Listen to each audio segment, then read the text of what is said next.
This podcast is sponsored by nobody. Hey dudes, welcome to Splat from the Past, the only 80s themed horror sci-fi show where things could get totally radical.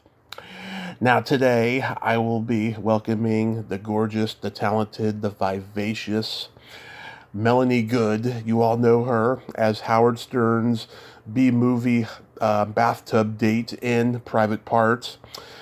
And she was also in Jack Frost 2, Revenge of the Mutant Killer Snowman. And we're going to talk today. She was in those movies. She also was in a lot of low-budget exploitation films like China O'Brien 2, Die Watching, Psycho Cop Returns. She guest starred on The Nanny and Seinfeld, and she's had a good career. And I think she's either doing stand-up comedy or she has a stand-up comedy connection because we have all these mutual friends in the stand-up comedy world on Facebook. I looked at the list. She had like Steve Pearl and Jules McCullough and Jan Karam and Felicia Michaels and all these people that I know. I just could not believe it. So I'm going to ask her about that today. So here is my interview with Melanie Good.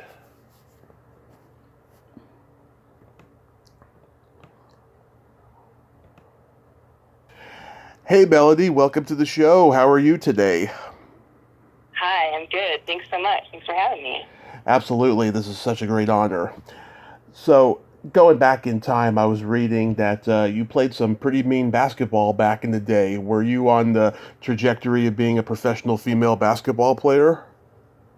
Well, they didn't have pro basketball players playing for girls back then, so no.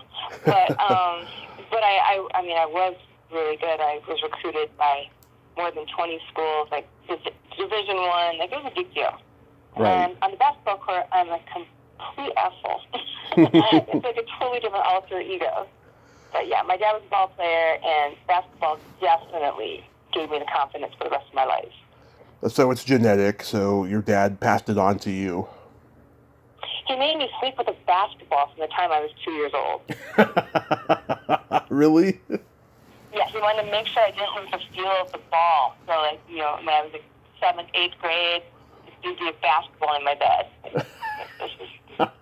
It was one of those I little. really went working on hook shots when I'm in 8th grade. It was one of those little rubber basketballs that you slept with. No, full-size men's basketball. Wow. Wow, your No, dad was your dad was dedicated. He really wanted a boy. Oh, wow. What position did you play? I was power forward. So I was at dorky power forward that had the long, I'm from upstate New York, Rochester, so it was a pretty serious basketball area. And to have this girl, blonde hair, long blonde ponytail, and I had no realization of how I visually looked out there, you know, kicking ass and taking names. Just was completely out of character. Like, with my pink shoelaces, and I always had my hair with the little bobble things that had like a little bow at the top. It really pissed my teammates off. But you know what? It pissed off the other players more. Yeah, basketball. I'm 6'3". Basketball, though, was never my game. I'm one of those white boys who can't jump. Nice. That's all right. You don't all have to. In fact, it's better if you don't. That's part of my problem is how I didn't see myself as ever being pretty because for me it was all about sports and athletics and boys were to play basketball with and that's it. You were a tomboy growing up. I was a tomboy that wore pink shoelaces and was a super girly girl that always had lip gloss on. So it was a conundrum. Yeah. Did you gravitate toward acting in your childhood as well? No, my dad wouldn't let me. So I played trombone. I was head of the business society, and I was focused on just really athletics. And I was in the band, so I played trombone all through high school. All through from third grade on, I played violin, trombone, and saxophone. So you had musical inclinations as well. Did you ever think about making a living as a musician? Hell no, but I would date them. That's cool. So after high school, did you go to college?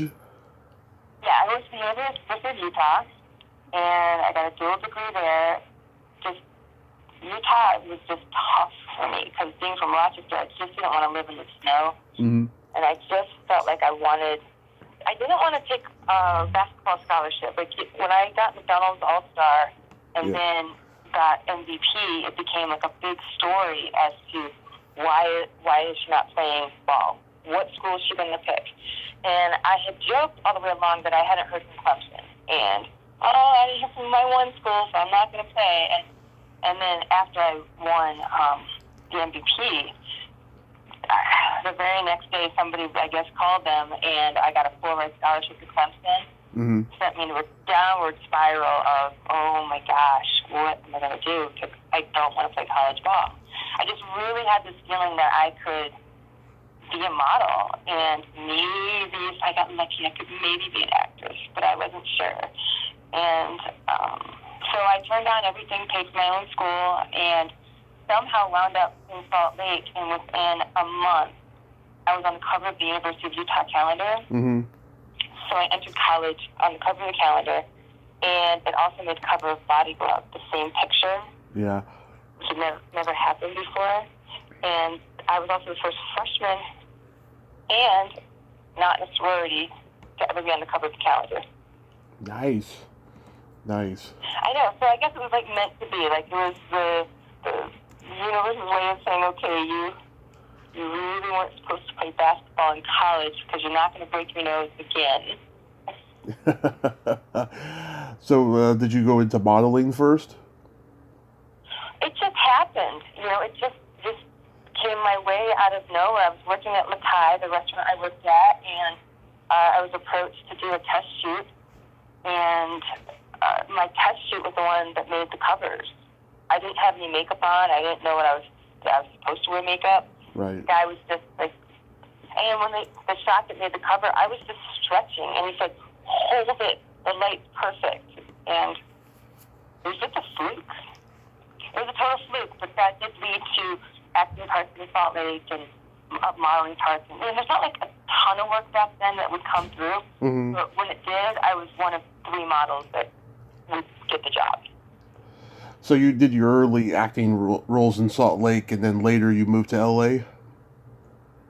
Yeah, so I moved to LA totally on a whim with a girl who hated me, and I guess I had dated her boyfriend who was cheating on her with me, but I didn't know that. Or anyway, he had come to me and said, hey, my girlfriend, because then he went back with her, she wants to move to LA, and she needs a roommate. I said, great, but she hates you. I said, I don't care. I'd love to get to LA. Let's do it. So that's how that happened. Yeah. Sometimes you just have to survive and open up the doors and just see what happens. Because when you're 21, who cares if you fail? Exactly, because you can always start again because you're young, you better do it then because later on, there's going to be no room for error. Yeah, exactly. And if you wind up homeless or struggling at that age, everybody's struggling, Right. So, according to IMDb, your first movie was China O'Brien 2? It was. So I'd never been to Park City before, and my parents had moved to Salt Lake. They followed me to Salt Lake, even though my dad was really mad at me for not taking a scholarship. Yeah. In fact, I don't think he talked to me for an entire year. But they drove me up to Park City because I'd never heard of Park City before. And that's where my audition was, and I didn't even know what audition meant. Like, I don't know what you want me to do. This is crazy. So if you ever see China O'Brien, which, I don't highly recommend as one of the finest movies ever made, but if you ever see it, at the end, I took the gun, and they kept saying, hold it. And I just didn't understand what they meant. It's like, my lines are over, I shot the guy, I'm done. And it was so funny flicking of the gun. What was it like working with the legendary Robert Klaus? I didn't know he was legendary. Was he the guy I shot? He's the director. He directed Enter the Oh, Dragon. man. Yeah. I'm sure that at 18 years old, I made his life hell. I'm sure he must have been the frustrated one who kept saying, just hold the gun after you shoot him. Yeah, because I thought, yeah. Probably was fine for me, but he probably thought it was horrible. Yeah, he directed a horror movie called Deadly Blessing, and I talked to an actress from it, and she told me, she got off on the wrong foot with him the first day of shooting, and she didn't know who he was, right? But then when she found out he directed Enter the Dragon, then all of a sudden she got very apologetic because that's like her favorite movie. Oh my gosh. Yeah, I didn't even know what a director was. You cannot possibly understand how naive I was. I didn't understand producers, directors, what their jobs were. I was just trying to do what people were telling me to do. Well, there was no internet back then, so you couldn't have known like right off the bat. Right. I mean, I think it went fine. We'd have to ask him. I'm sure his memories are more of like this poor girl doesn't know what she's doing. Yeah. Then you were a tall woman on Seinfeld. Do you get recognized for that a lot? I did. I don't know about so much anymore because it's not on the air anymore. But that was my very first audition in Los Angeles. So when I hit Los Angeles, I got Lollapalooza. Yeah. And so that took me on the road for a while. And when I got off Lollapalooza, I had just got an agency right before that. And when I got back, I just kept booking music videos and photo shoots, and I just kept booking things. Anyway, it was a complete fluke that I even wound up on the Seinfeld audition because my name wasn't on the list. But a friend of mine had called, and she said, "You're perfect for this part. Why aren't you here?" I don't know. She said, "Just come over. Just tell them you're supposed to be here." I'm like, okay. That was back in the days when you could do that. Right. And that's how I got the part. I'd never auditioned. I didn't know really what acting was. I'd done China O'Brien, but clearly I didn't know what I was doing. It was just a total fluke. And nobody had ever heard of Seinfeld back then. Right. My agent said, I don't know. Nobody knew how to say the name. The fact that it became a huge hit, it was crazy. I know. I mean, it came very close to being canceled a couple times in those days. Well, the episode that I was on was the hour-long special, which made it to the top 100 episodes, was number one. Mm-hmm. But at that time, they were shooting that episode fully prepared to being canceled. Yeah. And they all kept saying that to me, too, because I'd be standing around. I didn't realize that I could go to my trailer. I had no idea. So I was the girl with the book on the set, just sitting around, trying to be the good girl. And that's like the invitation, by the way, for every guy to come talk to you. If there's girls that want to know how to get dates, bring a book anywhere. Everybody will talk to you.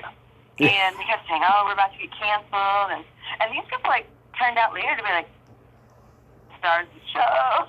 I didn't know Keith Hernandez and some baseball player. Yeah. Michael Richards. Everybody just hit on me and telling me how this was going to be the last episode, and we're so glad you could be here. Okay. It wasn't your last episode. They were all hitting on you in a tasteful way, I hope. Oh, yeah. It got to the point where Jerry at one point asked if I needed help. Oh. Then he asked me out. And so that's how that happened. Did you go out with him? Yeah, we did it on and off for a year. Oh, that's cool. That's so cool. Yeah, there's a podcast called This Podcast Is Making Me Thirsty. It's dedicated to Seinfeld. They talk to anyone who ever guest starred on there or stuff. Have they reached out to you? No. Oh, they should. I was a bit hard on that at the very end, so I don't know that I'd be important enough to interview for Seinfeld. Oh no, they get just about anybody on there. The writers, anybody. I'm still good friends with Peter Melman. He was a writer on the show, and he went on to do another show. I did one of his photos for his first book. Right. So I thought for sure I was going to be a photographer at this point, but then they created the iPhone, and now everybody's a photographer. How about making die watching? Oh man, okay, now that's the whole story. Yeah.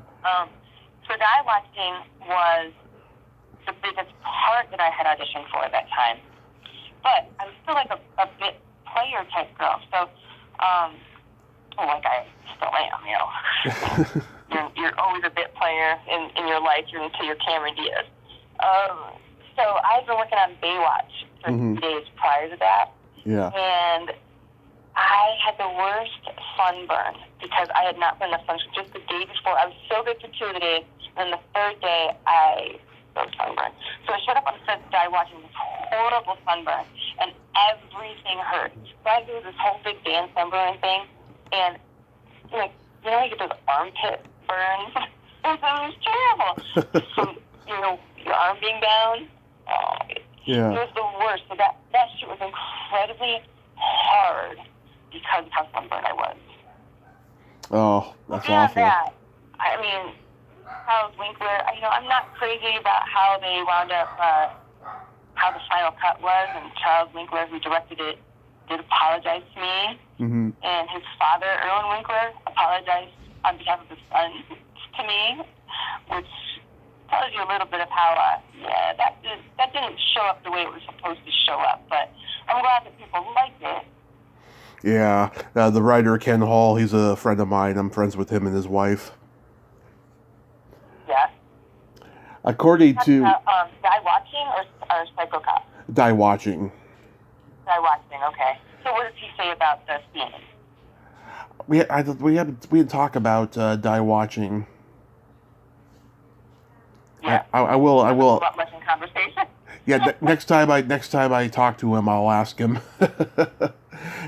Ken's one of those guys. You ask him a question, he'll go on for about a half an hour with that topic. So that's why. Oh shit, man! You gotta monitor that then. Yeah, so that's why we didn't. There's a lot of stuff we didn't touch on when we did our first podcast. So according to IMDb, you changed your name for Psycho Cop Returns, didn't you? Okay, yeah. So when I hit Hollywood, my agent said that my name sounded like a porn star.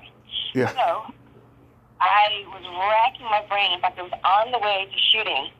I think it was on my way to shooting Psycho Cop. And I was like, I gotta come up with a name. Now, my favorite name was Alex. And I had a cat named Alex. I thought, well, Alexandria. And then Lakewood, I just thought Natalie Wood, huge Natalie Wood fan. And then Lake, Veronica Lake. Okay, Lakewood, I'll put it together. So that'll work. That'll be fine. And so I thought that was going to be my name. Then everybody kept saying, that sounds like a porn star, Alexandria Lakewood. Okay, I really can't win. Okay, I'm just going to go with Alexandria Lakewood. But then I did Playboy. And Playboy wrote my check out to Alexandria Lakewood, but printed my name. So at that point, fine. I'll just use Melanie Good, because once you do a Playboy thing, people are going to know you more. Yeah, I still don't know. I really wish they would just, I really wish people hadn't said anything about my name sounding like a porn star, because most names can sound like a porn star. Yeah. I think Alexandria Lakewood sounds like a character from an Indiana Jones story. See, that would have been fine. Yeah. I mean, Melanie Good, nobody wants, what am I going to do? I never changed my name. Even when I was married, never changed my name. Just because I felt like, look, I paid my dues on this name. I get to keep it now. There was a female secret agent movie in the 60s called Modesty Blaze, and I told my dad I wanted the movie for Christmas, and my uncle, who was alive at that time, says, Modesty Blaze sounds like a stripper. It does. It sounds like a shy stripper. Yeah, a shy stripper. That's a good one. What was Bobby Ray like to work with? Bobby Ray is great. I did another movie with him as well. I played his wife.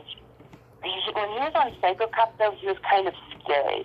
Like, he would put on his little charm stuff, like in the morning, and say hi. Yeah. But then that was gone, and even his laugh was like, oh, God, I'm afraid of you. You're scary. He was great. You know, he he's a diehard. He's a real serious actor too. Like he might be playing psychopath and other stuff, but he's an amazing actor. I talked to him last year. He's a character. He's intense. His voice is so big and booming. Like he walks into a room, like you know he's there just by hello. Big. And of course, He's a big guy too. He's like 6'4", 6'5", maybe. Yeah, he's a very smart guy, I have to say. And we just lost Julie Strain. What was she like to work with? Well, she was great. She was very, very helpful. Highly encouraging. There's no possibility I could explain to anybody how naive I was when I hit LA. Yeah. I just really didn't know what the heck was going on ever. And she, like, you have to wear makeup. But I'm not working. No, you need to wear makeup if you're going to this event thing. I was the worst about wearing makeup. I just never did it right, never had my hair done. I forget what. I mean, I'm going to wind up at the gym eventually, so why? But she was like, no, you have to do this, you have to do that. And she wanted me to do Penthouse super bad. And I just really, that's just not my thing, Joel. Like, we eventually kind of parted ways because she just wouldn't lay off about doing Penthouse and doing Penthouse videos and stuff. I'm like, that's just not what I'm comfortable with. Right. Also, she set me up with her, she told me that her boyfriend had a crush on me, kind of joking. And then when she was going to break up with him, she said, you know, you should go out with him because he always says how pretty you are. And I wound up marrying him. Really? Yeah. Wow. Did you? And we're still friends to this day. It was a starter marriage. You know, you gotta do your starter marriage and move on with your life. Wow. If I was in his position, I would have initiated the menage a trois with you two. What a lucky guy. That's just never going to happen. Yeah, Julie was very overtly sexual, but I wouldn't say that she was privately that way. Yeah.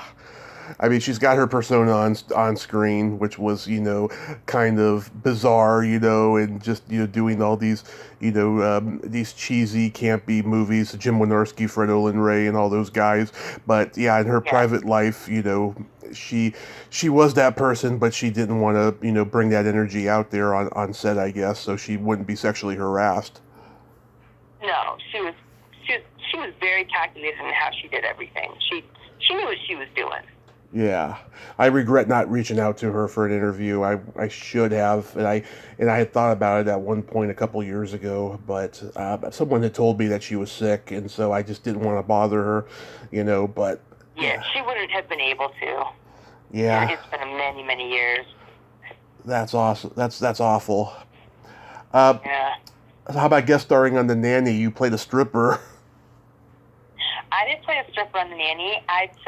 He was a Broadway production guy, and I was auditioning for a Broadway play. A showgirl, I'm sorry, not a stripper. A showgirl, yeah. That was super fun. That was right after the earthquake. And the things I remember the most about that week of being on there was my chinchilla had broken its leg really bad in the earthquake.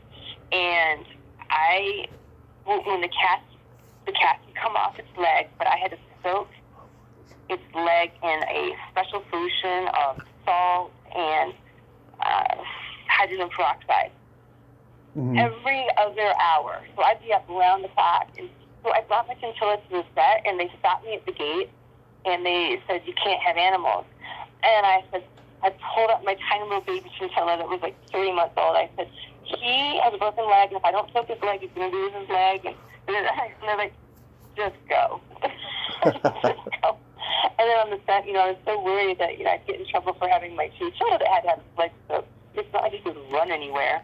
Right. But then when they got word that I had a chinchilla and it had a broken leg and survived, everyone, the cast people, everyone came up one by one individually over the week to see the chinchilla. Wow. How was Fran Drescher? Was she a diva or was she nice? No, she was super cool. Okay, Everybody good. on that set was super down to earth, super cool, and super helpful. The only pressure was, I had to do a jump up split, Mm-hmm. which, you don't want to be doing that a million times over, especially the last 3 days I was doing them just constantly. Right. And you jump up, with the Dallas Cowboy cheerleader, like you jump up and then you go down before you even hit. Yeah, I had to do that hundreds of times. I think I had bruises like on the underside of my leg. That hurt. That hurt, but still. Right. Very fun set. At the time, because her husband's gay now, and I remember thinking, when I was talking to Fran at one point, the guy that I auditioned with was, I just thought he was the guy auditioning me, but it turned out to be her husband. Right. But I didn't know this until she was talking to me, and she said, "Oh, let's ask," in her high-pitched voice, which I cannot imitate. "Let's find out what my husband thinks." And then she went to him, and I thought, but he's gay. How can he be your husband? I said, okay, whatever. Yeah, I go both ways, so I can relate. Sometimes you just know, you know what I mean? Like, one of my best friends, Anthony, like, for years did not tell me he was gay, so I was so careful of saying, are you dating anyone? What are they like? I never specified he, she. And then he made this big thing that went to visit him in San Francisco to tell me, I gotta tell you, okay, I don't want you to get upset. I hope that it was going on and on, right? So, I mean, this was like 1993. Yeah. And he goes, I'm gay. And I'm like, okay. We just kept going. He's like, you could act like you're surprised. So I just laughed. I'm like, I've known you were gay since the day we met. Like, what do you mean? You just know. Yeah, you just know sometimes. How about One Good Turn? Oh, man, I barely remember that movie. I did that because the producers on that wanted to use me in something else. Mm-hmm. And I don't have much of a memory of it, except they were trying to dye my hair red, and they just couldn't get the red dye to stay. I don't have a big memory of that. Okay.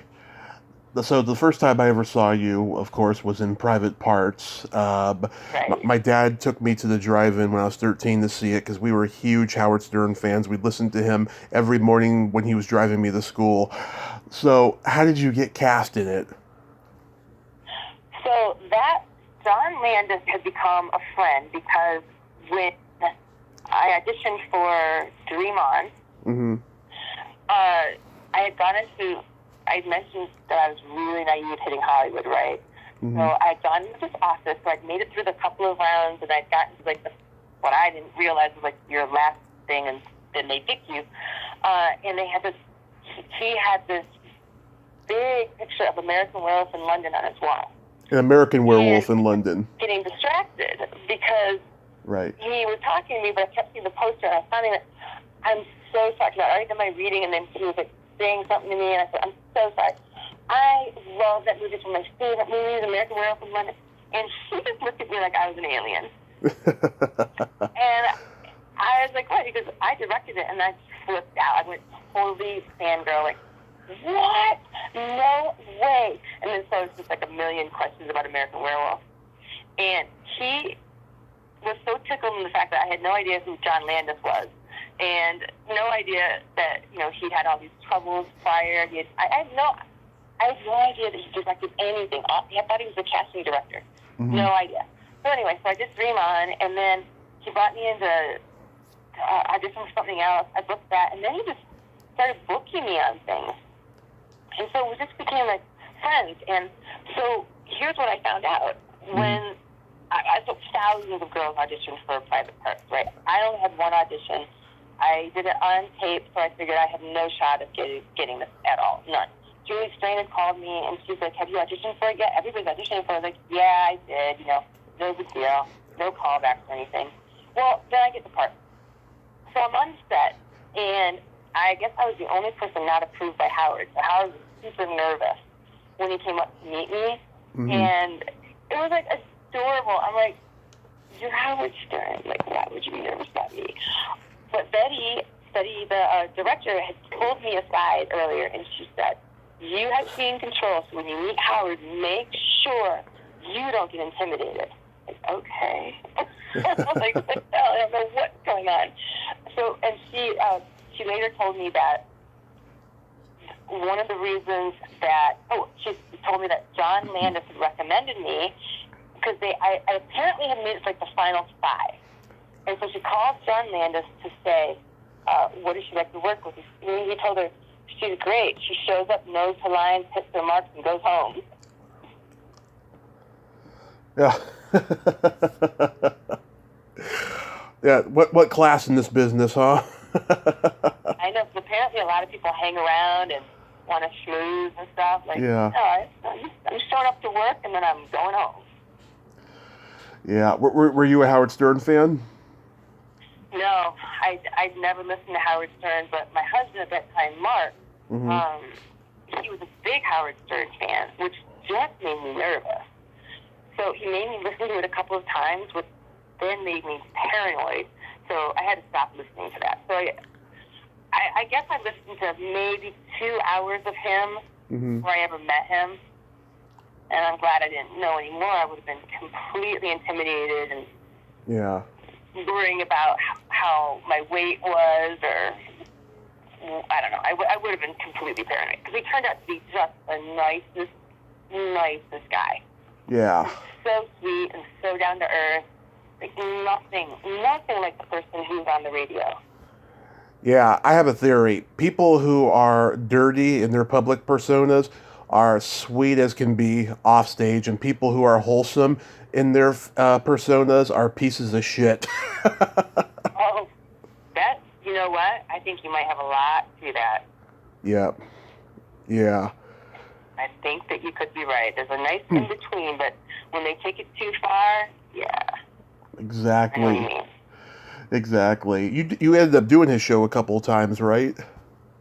I was on his show a few times, yeah. Yeah. I think 3 times. He was adorable. Like, one time, though, they had the Insane Clown Posse on. Mm-hmm. That was just so weird. Like, it's just so surreal. Like, I don't know how he does it. I just really don't know how he does it. Well, his show is radically different now. You know, he's cut back on the vulgarity and all that crap. You know, he does straight up interviews, and of course he does commentary for the day, and he still, you know, he can curse like a sailor now because he's on Sirius XM, but it's not the same show as it was back then. Oh, really? Well, that's interesting. Yeah. Maybe one of these days I'll have to check into it. Oh yeah, if you go on YouTube, you can listen to clips and watch clips because he still tapes the show, and it's seen on some platform, I think Video on Demand or something. But it's a completely different show now. Yeah. So how was that bathtub scene executed? Were you fully naked, or did they do something to make you look fully naked with that bubble bath? So originally how they had it as I had these skimpy little skin-colored underwear on and pasties on my nipples. And that was fine for day 1.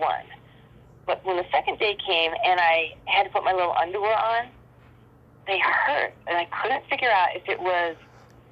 I mean, in my head, I thought, am I getting a rash? Did I catch something in the bathtub? Like, I was really paranoid. Yeah. Then on day 3... yes, I was in the bathtub for 3 days. On day 3, I went to put a little underwear on again, and holy crap, like, I seriously had a cut in my private area. Yeah. Any little elastic, and the water just being wet for 8 hours. You know, it cut me. And we were shooting 12-hour days, but I was in that bathtub for a solid 8 hours each day. And so about an hour into my 3rd day, it was hurting so bad, and I could never keep the freaking pasties on. The pasties were so annoying. Yeah. And I was like, just forget it. Like, this is not that important. Like, I'm sure these 2 guys are going to be fine if I don't have pasties on. So that ended like day 2. And so day 3, I didn't know what to do, and I actually asked, because Howard was sitting right behind me, I mentioned they're killing me. So, you want to change them? I don't want to be a problem. I don't want to be a problem. So here's what I did. Like, out of nowhere, I went, okay. I like, whispered right behind me. I said, okay. Yeah. That's it. I can't take it anymore. So I stood up in the bathtub, and it was already a closed set. There weren't that many people there. But there was maybe, like, 7 people there. I said, okay, I don't want to make anybody uncomfortable, but I can't wear these anymore. They're killing me. So I'm taking them off. I'm fully naked now, just so we all know. I took off the underwear and I sat back down, and everyone just looked at me and then they clapped. It was really funny. Like, they were laughing and clapping because, like, really seriously, like, I couldn't take it anymore. So I think I was more emphatic, like, I just can't take it anymore. To this day, me and my dad, we just crack up at just how low-key and exaggerated Fred is. Just, he's basically playing a moron version of himself. I just love it when Howard's like, she's getting naked. I can't believe it. She's getting naked. And he's like, I guess she forgot to close the door. Yeah. There's a line at the end there. They make it look like he ends up with me. Yeah. But the line originally was, you can go now. That would have been perfect. I can't believe they didn't keep it in. That would have been perfect. Yeah. I was surprised, too, because I thought it was pretty funny. Because you'd always think this dumb face, like... Yeah, because you give this look of kind of desperation to him, and then he's just giving this look like, what, really? It's really weird. Yeah, I like I like the next day, Howard says to Fred on the air, he says, it was a good movie. Did you like the movie, Fred? I was very moved. Oh, that's funny. Okay, so that I didn't even get it, so you just said that, like, yeah, that does make sense then. Yeah, so it looked like, he got with her, but that line was cut of you can go now. That's perfect. Got it. That totally makes sense now. How is Betty Thomas as a director? Oh my gosh, she was amazing. Mm-hmm. She was just so chill, and she really did help because she made me and Howard hang out. So in between, because we were shooting 12-hour days, like that's it, straight 12 hours, no breaks. Like they bring food to you, like that's just how it was.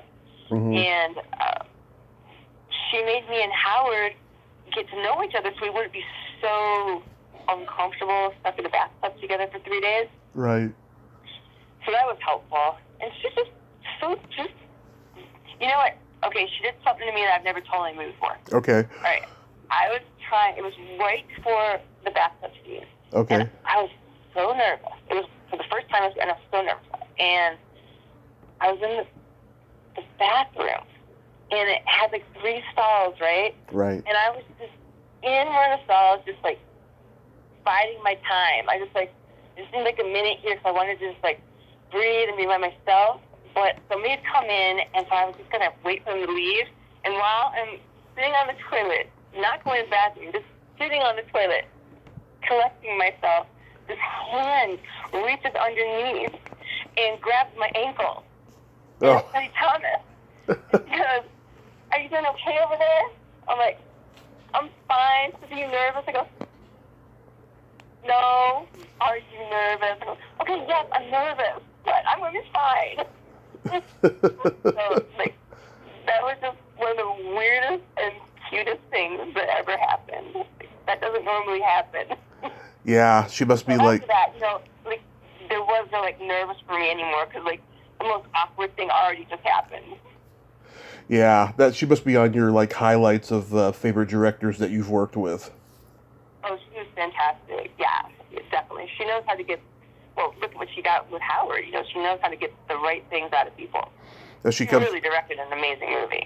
Yeah, I mean, she comes from Second City. She knows comedy. She knows how to get the beats down and all of that.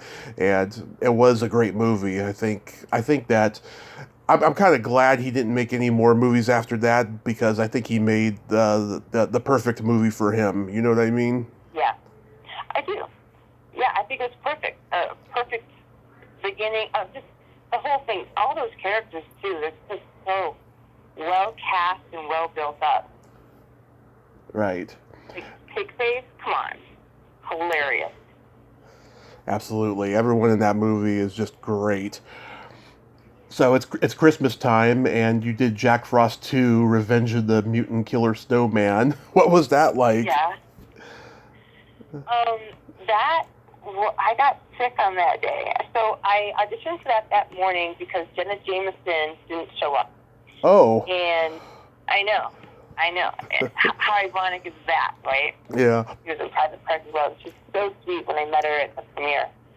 But she didn't show up, so they were doing a last-minute casting, and I had been unavailable for the original casting. Right. So I was working on something else, and so I was really excited because I wanted to be in it. The guy who wrote the movie had dated a friend of mine. And so I'd known about the movie, and I really was like, maybe she would just cast me, but I understand he was a Jenna Jameson fan, he wanted Jenna Jameson. But then when everything fell apart at the last minute, I auditioned and got the part. And without him even having any input. So, but unfortunately, like, I got really sick within like 3 hours of getting the job, and I was shooting that day. So, it was hard. Yeah. One of those hard things that should have been more fun, but I was unfortunately really sick. How did you feel about your head getting blown up? That part was fun. I liked that. I love doing the mold things. Those guys that do all that, what do you call it? Like that art stuff. What is it they call it? Like the monster stuff? Oh, Guys are crazy great. the FX artists? Yes. Yeah. Man, they're always so weird and interesting and weird in that cool, like, man, how can I be in your world type way? Like, you know, you don't meet FX guys just out in the world. No. They're always locked in strange rooms with molds of characters and faces and goo everywhere. They're crazy cool. Yeah, they're cut from a different cloth, as they say. They are. They are unique beings. Did you see the first Jack Frost? I did not. That one's a masterpiece. The killings in that one are so original. He takes a woman's face and he like mashes it in Christmas ornaments, and it's done so over the top, funny. Oh my God, it's warped and demented, but hilarious. Wow. Damn, I don't know how I missed that. Yeah. It's out there though. It's on Blu-ray or whatever, just like this one is. Yeah. What's her name? Who's in the movie? Stephanie Chow. She did a podcast interview last year talking about the movie. I was trying to find her and I couldn't find her, but maybe next year. I'm glad I found you instead. Oh, well, I'm glad you found me. Awesome. Yeah, so did you start doing stand-up? I mean, what's your stand-up connection here? So, when I got off Lollapalooza, really was in that same frame of mind of, I started dating Jerry, and I saw his work ethic. To me, in person, he wasn't very funny. Yeah. But he really worked hard. So I thought I could work hard, too. Because I'm a dork, and I can make jokes, and I can do this. So I just started writing material and watching other comics, and that's just how it happened. And I just worked really, really, really hard. And, you know, next thing I know, I started doing little showcases, and then I was lucky enough to get a Comedy Store. And I just kind of, the riots hit, and Yeah. I was doing stand-up to an entirely black crowd at the Comedy Store in the Belly Room. Yeah. And I got booed off stage, and I just lost all my confidence, and I never got on stage again. Oh. Really? Was Mitzi Shore in the room? Mitzi Shore was in the room when I did the main room. They had a main room audition thing. And she said to me, you know, comics are different. She said, you're not very funny, but you have a lot of enthusiasm, so you can do the Belly Room. That's nice. That's nice for Mitzi Shore because, oh my God, she would let every comic have it if she thought that they were terrible. Oh yeah, I know. I know. He was a tough cookie, man. Did you see that series that Yes. Rick Overton was in? And yeah. Yeah, I'm Dying Up Here. Yes. Yeah, I've seen that, and I've seen the Comedy Store documentary on Showtime. Yeah, God, she was just a force of nature, and somehow she had this eye for talent. You know, it was just amazing. Look at all the people that she discovered. I know. It's true. But man, she really had a rough life. But Was Comedy Store just doing well? Is it still up and running or it is. performing there? Well, up until the pandemic, it was doing extremely well. Joe Rogan's podcast success kind of brought the Comedy Store back because it was dark. I mean, it probably started getting dark around the time that you were there, but it got darker as time went on, and the place almost, went under. It was business was really sucky for a lot of years, but the podcast world with all the comedians has really changed it.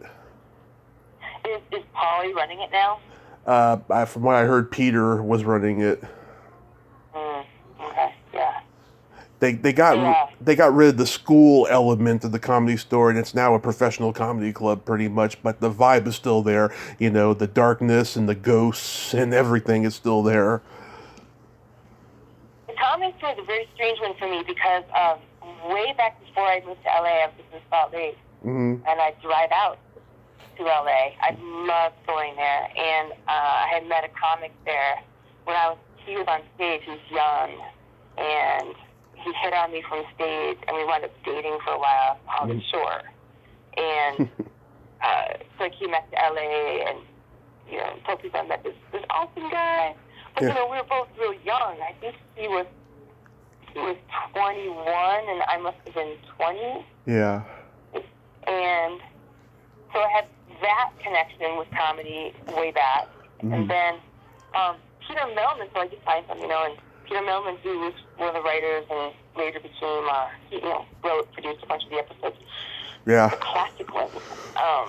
Excuse me. Doing stand-up. I took him to the Comedy Store for the first time. He was so nervous. And so I was there at his premiere at the Belly Room. Right. And he started to stand up. Do you know who Peter Melman is? Okay, cool. He was like this sort of wacky mad scientist, and he's tall but uber funny with his dry humor. Yeah. And he started standing in line outside the Peter. That's not what we're doing. Come with me. It was like, me our way all the way through. You have no idea. Life just comes full circle. Yeah, it does. You never know what's around the corner. So you never attempted stand-up again? You were just like, I'm done with that? Yeah, I put in enough time. I'd worked at enough. I'd been working at a place in the valley, and it was fine. It's like I had 10 minutes, but I didn't really have more than 10 minutes. But I had a lot of writers that were helping me. Right. I don't know why. I was a young 21-year-old blonde who's a model in Hollywood. Why are they helping me? But yeah, I mean, a lot of guys that went on to become uber famous comics. Right. Helped jokes to me and were real cool to me. Yeah, I was shocked when I saw all the mutual friends that we have in the comedy world. Steve Pearl and Jules McCullough and Jan Karam and Carrie Snow and Felicia Michaels. I was just like, wow, she knows all these awesome people. Well, I married Mark Pitta, who was a comic. Oh, yeah. And, one of his best friends, he lived with Dana Carvey for years, with his best friend, Robin Williams. Right. Kevin Pollak, Rick Overton, Jake Johansson. I mean, the list is, like, insane of the people. I mean, I can picture faces right now, but the names aren't quite coming. Steve Middleman. Steve Middleman, Alan Murray. I don't know if you're friends with him, but No, I don't know Alan Murray. I mean, it's endless. Like, my wedding was all comics. Yeah, wow, that's crazy. 1994. Mark Pitta, was he a good guy? Oh Yeah, he's a super nice guy. He's actually funny in real life, too. Which a lot of comics aren't, you know. But, you know, what's funny about Mark Pitta is when I was a little kid, I watched Star Search. Oh, yeah. When it very first came out, and he was on Star Search. So I always want to watch Star Search to see the cute comic. And later I married him. Wow. Yeah. Nobody knows what their destiny is going to be. It's all random. Exactly. We can all have a trajectory, but it doesn't mean we're going to fulfill it. You know, God may have something better planned. Right. Well, so are you doing stand-up? I've been taking a break the last 3 years. I haven't really done it much. I had a really fucked up stand-up tenure in the Bay Area. It's so artist oriented over there, and like they look down upon you if you tell dirty, you know, sex jokes, which is my forte, you know, and there's all these people doing comedy for the right reason, and people who think they can do comedy and they're getting booked just because they bring people in, because we got the bringer shows now. It's just so fucked up there. So I'm living here in Reading where there's no comedy at all, and people have said to me, why don't you build up a comedy scene in Reading? I'm like, fucking, it's so conservative here, you know. Steve Pearl told me that he did a show here and nobody laughed at him, and Steve Pearl's the best comedian out there, you know. Yeah. That's brutal. Yeah. Huh. I guess Reading, you are pretty far from LA. Yeah. Two of my close friends live up there. They just moved there during the pandemic. And they say they feel really isolated. Yeah. So isolated up there. Oh, yeah. A lot of comedians have left LA and gone to Texas because Joe Rogan's out there and he's trying to start a comedy club there. Yeah. I mean, I definitely miss the comedy scene. I know that my girlfriends came to town last year, and it was just this year, but it just seems like forever ago. Back in, I guess it was April, and we went to San Diego to the comedy store down there. The comedy store is Improv. I think it was the comedy store. Yeah, there's La Jolla, yeah. I did not know who this young comic was, and I did not get half the jokes. And I felt really old for the first time. Like, what? All these computer jokes and stuff, like, it's not my... Where's Jake Johansson and his jokes? Yeah. Jake Johansson is really good. Yeah. You know, he almost played George... Jake is one of the funniest jokes, besides his hitting himself in the head and thing. But when he tells his IRS joke... Yeah. That is one of my favorites. When I was writing to Mark, he would always just say... Well, her favorite comic's Jake, so, I mean, but she likes me. She likes Jake better. Yeah, did you know Jake Johansson was almost George Costanza? No way. What is that? Jerry got 4 of his comedian buddies to audition to play George before getting a real actor, you know, Jason Alexander, to play it. So it was Jake Johansson, Kevin Pollak, Larry Miller, and Bob Schimmel. And Schimmel actually regretted not taking the part. He actually got the part, but then he decided to stick to comedy. And up until his death, every time he saw Jason Alexander, he would say, "I'm the real George Costanza."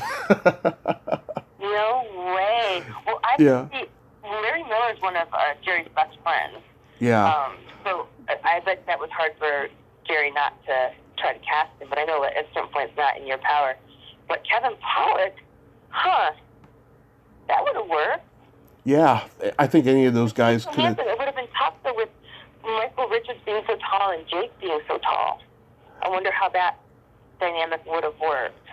Yeah. But, Jake, I set Jake up one time with one of my friends. And, he had that typical, like, what you would think Jake would. I mean, I know he's super happily married now, but, that same insecurity thing. Yeah. I know. I was really, really, really, really good friends. We used to go to sushi all the time when he'd come into town. Oh. Over at Brothers Sushi, like, way out in the valley.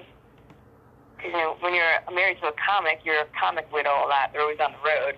Comic widow. Yeah. You wind up just hanging out with other comics, you know? Right. But, yeah, Kevin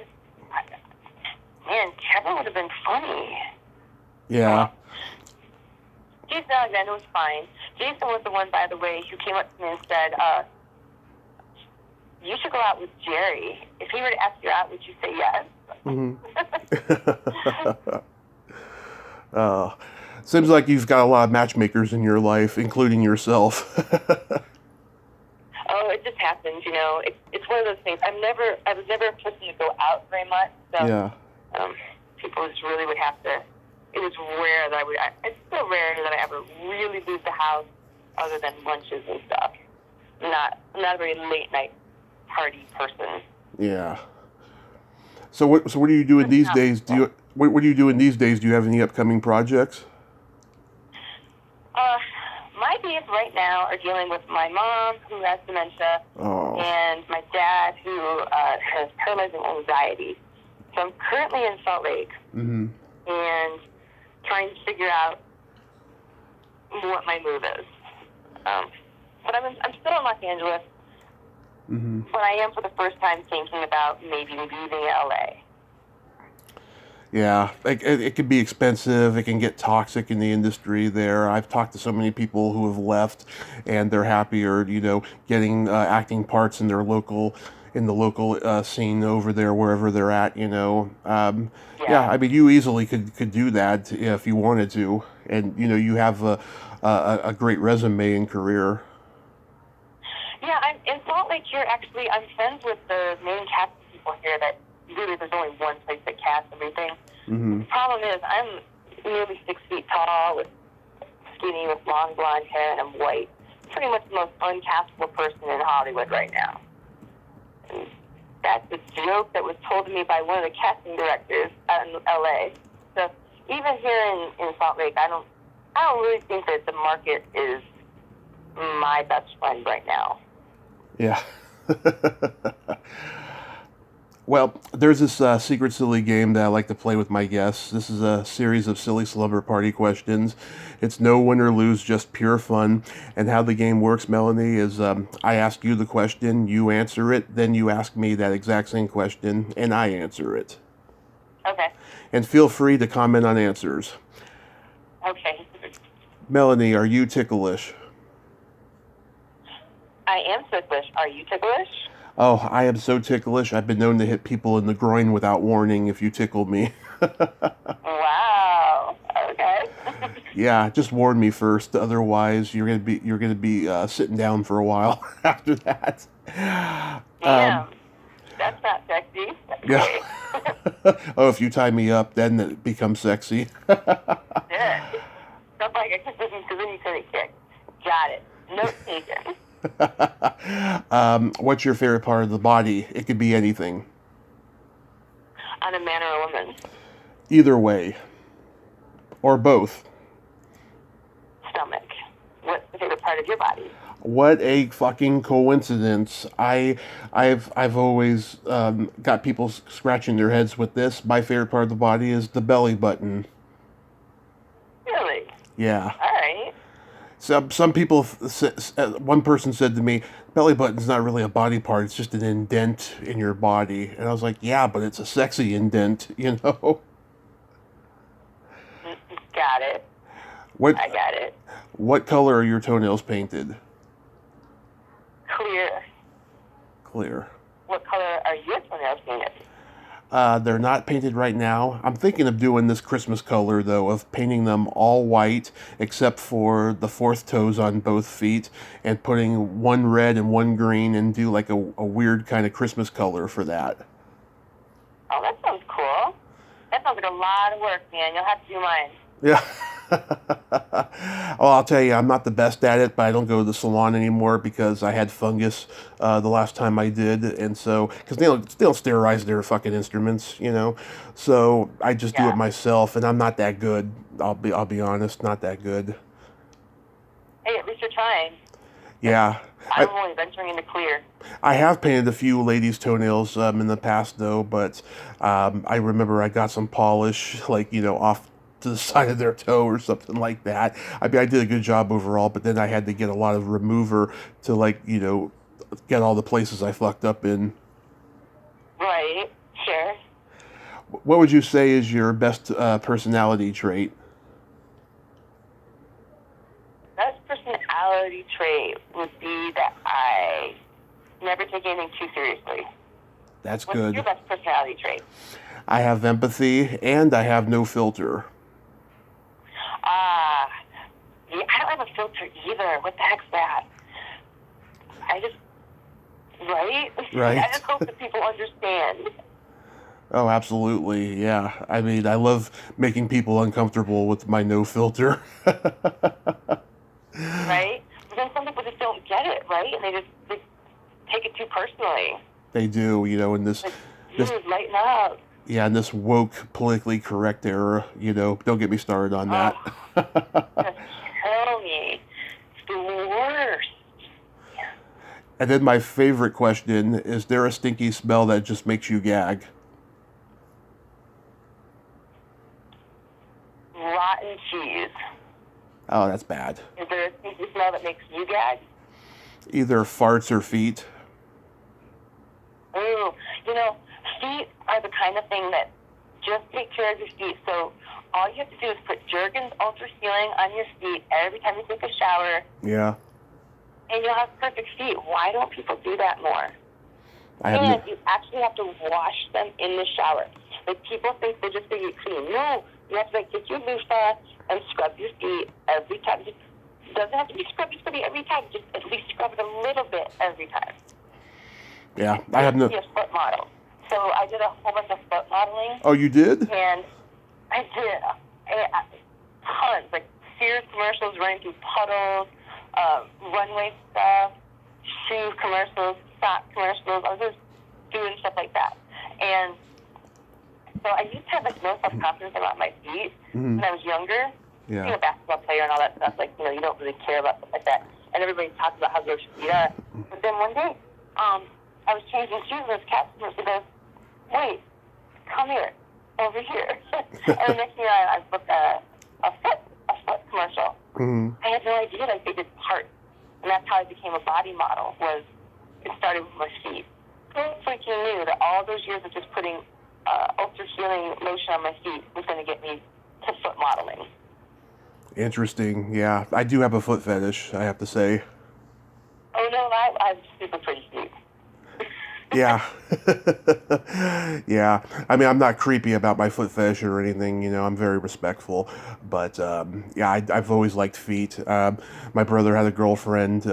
She was walking around barefoot. She had her toenails painted red, and they looked so pretty. And that, started it for me. I was probably, 6.5 or 7 at the time. Oh, wow. Yeah. It started young for me.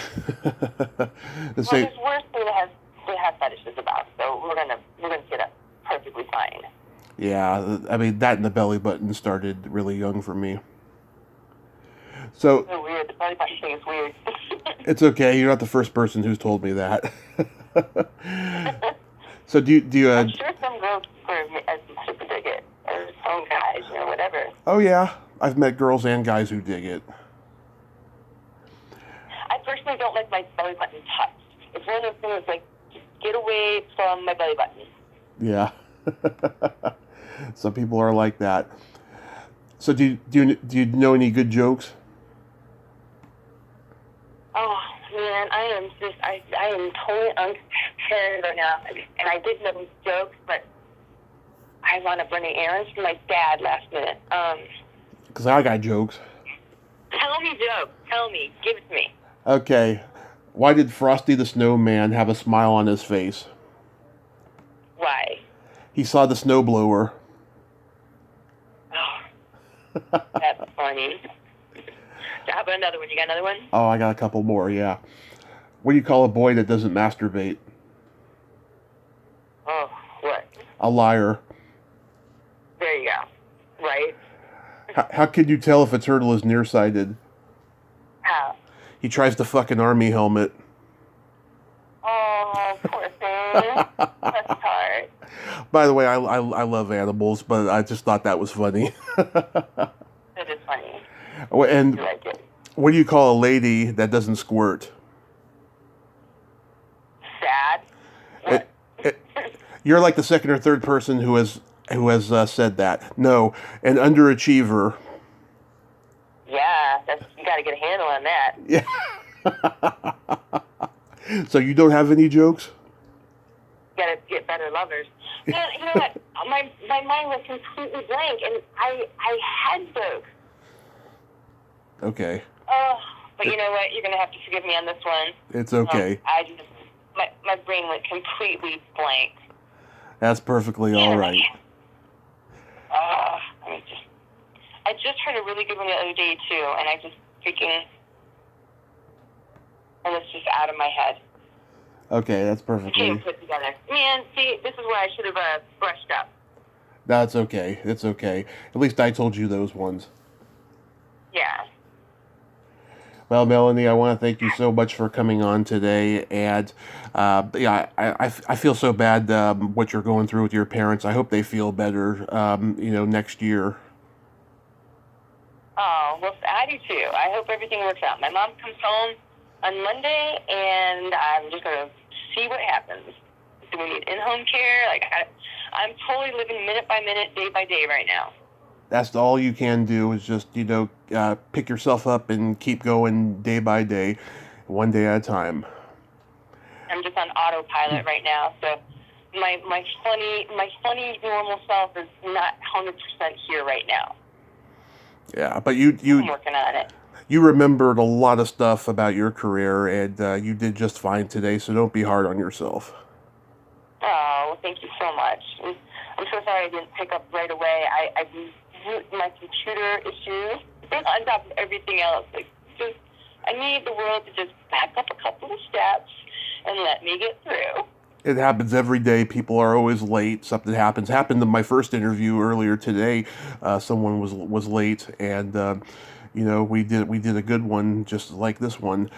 So you have a Merry Christmas, a Happy New Year. Stay safe out there, and take your parents, hold them, hug them, give them a very loving holiday season. Well, thank you so much. All right, well, you have a good time up there. I really appreciate you, and I appreciate you doing it. Absolutely. Have a great night. All right, thank you. You too. Bye-bye. Okay, bye-bye. Well, there you have it. Melanie Good. Ain't she a sweetheart? She is good. Oh my God, to take care of her parents in that horrible health situation. She is to be admired. My heart goes out to her. And please, people out there, hire her. She is a very talented and very beautiful actress. Well, until next time, this is Tommy Throwback Kovac saying there's no shame in living in the past because the present sucks. Later, dudes. I'll take you there. I'll take you there.